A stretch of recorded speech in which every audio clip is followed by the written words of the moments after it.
Hi everyone, welcome to my page again. আজকে সকাল সকাল সকাল গলুরে সুন্দর করে উঠাইলাম। হ্যাঁ, তো আমার আগের থেকে উঠতে থাকা, বাট সুইটি এই দেখো আলির শখ এখনও ঘুমাইতেছে, তারা ডাক না দিয়া তুলে তাই উঠতোই না। 8:30 বাজে তাই এখনও ঘুমায়। আর কালকে রাত্রে ঘুম হয়েছিল না বৃষ্টির কারণে, এদিকে এদিকে জল লাইতেছিল, এই কারণে আজকে লেট হয়ে গেছে আগে উঠতে। তো এই মহারাজ এখনও ঘুমা, তাই না আমার থেকে 1,000 টাকা নিয়েছিল, এখনও দিছে না। তো ভাবছি 500 টাকা এক্সট্রা সুদ দিয়ে দিব, তাই না কোনো উত্তরই নেয় না।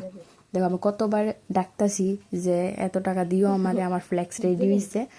আপকামিং আরেকটা ভিডিও দেবো কিসের ফ্ল্যাক্স রেডি হইতেছে ওইটা নিয়ে। দাও, হ্যাঁ উত্তরই নেয় না আমার কথা।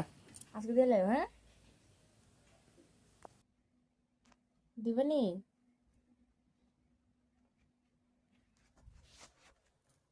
কালকের ওয়েদারটা মোটামুটি ঠিকই আসলো সকালের দিকে, যেমন সকালের দিকে ঠিক আছিল, তারপরে সন্ধ্যার দিকে তো আবার এই বৃষ্টি যে এক শুরু হইলো।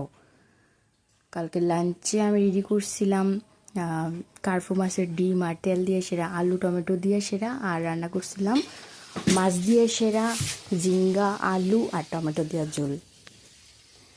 তো এই দুটো আজকের লিগে, আর বাকি ভিডিও আইতেছে যে আজকে আমরা ঘরের কি অবস্থা হয়েছে। প্লিজ সবাই শেয়ার অ্যান্ড লাইক করে দিও, আর প্লিজ সবাই কমেন্ট করো একদম বেশি করে। আর আমার রিচ আমি বুঝতেছি না, আমার রিচটা এত কমতাছে গেলি না। মিডল দিয়ে ঠিক হয়েছিল, এরপরে আবার এই সেই কমে গেছে। অ্যাকচুয়ালি আমি তো ডেইলি ব্লগ দিতে পারি না, এই জিনিসটার লিগেই আমার রিচ হয়তো কমে গেছে। সবাই প্লিজ একটু কমেন্ট করো যে এমন কি করলে রিচ বাড়বো।